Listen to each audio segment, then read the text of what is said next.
ഇനി കടലക്കറി ഉണ്ടാക്കുമ്പോൾ നന്നായില്ല എന്ന പരാതി വേണ്ട. ഇതുപോലെ ഒന്ന് ഉണ്ടാക്കി നോക്കൂ.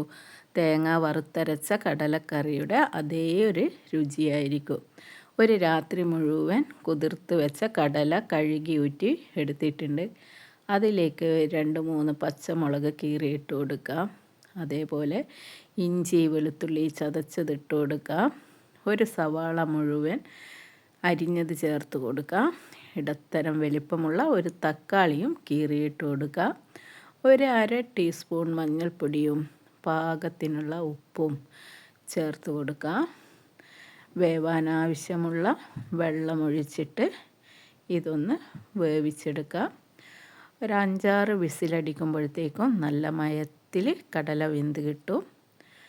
അതിനുശേഷം ഒരു പാത്രത്തിൽ എണ്ണ ഒഴിച്ച് അതിൽ കടു പൊട്ടിച്ച് അതേപോലെ തന്നെ ഒരു 1/2 ടീസ്പൂൺ പെരിഞ്ജീരകം കൂടി ഇട്ട് കൊടുത്ത് അതിലേക്ക് തേങ്ങാക്കൊത്തും ചെറിയുള്ളി പൊടിയായി അരിഞ്ഞതും ചേർത്ത് കൊടുത്ത് നല്ല ബ്രൗൺ നിറമാകുന്നത് വരെ മൂപ്പിച്ചെടുക്കാം.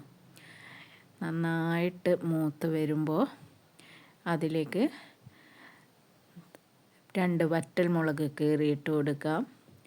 ഒരു 1/2 ടീസ്പൂൺ മുളക് പൊടിയും ഏകദേശം ഒരു 2 ടീസ്പൂണോളം മല്ലിപ്പൊടിയും ചേർത്ത് ആ എണ്ണയിൽ നിന്ന് നന്നായിട്ടൊന്ന് അത് മൂപ്പിച്ച് എടുക്കാം. അതിനുശേഷം വെന്ത കടല ഇതിലേക്ക് ചെരിഞ്ഞു കൊടുക്കുക. എല്ലാം കൂടി ഒന്ന് നന്നായിട്ട് തിളച്ച് വരട്ടെ. അപ്പോഴത്തേക്കൊരു സൈഡിൽ നമ്മുടെ ബ്രേക്ക്ഫാസ്റ്റിന് വേണ്ട പത്തിരി തയ്യാറായി വരുന്നുണ്ട്. ഒരു 2 തണ്ട് കറിവേപ്പിലയും കൂടിയും ഇട്ടതിന് ശേഷം നന്നായി ഒന്ന് തിളച്ച് വരുമ്പോഴത്തേക്കും നമ്മുടെ കറി തയ്യാറായി കഴിഞ്ഞു. നല്ല സ്വാദുള്ള കടലക്കറിയാണിത്. ഇതിൽ തേങ്ങയൊന്നും ചേർത്തിട്ടേയില്ല. തേങ്ങ കൊത്തിട്ട് വറവിട്ടിനെന്ന് മാത്രമേ ഉള്ളൂ. പക്ഷേ തേങ്ങ വറുത്തരച്ച കടലക്കറിയുടെ അതേ സ്വാദാണ്. എല്ലാവരും ഇതേപോലെ ഒന്ന് ഉണ്ടാക്കി നോക്കണേ.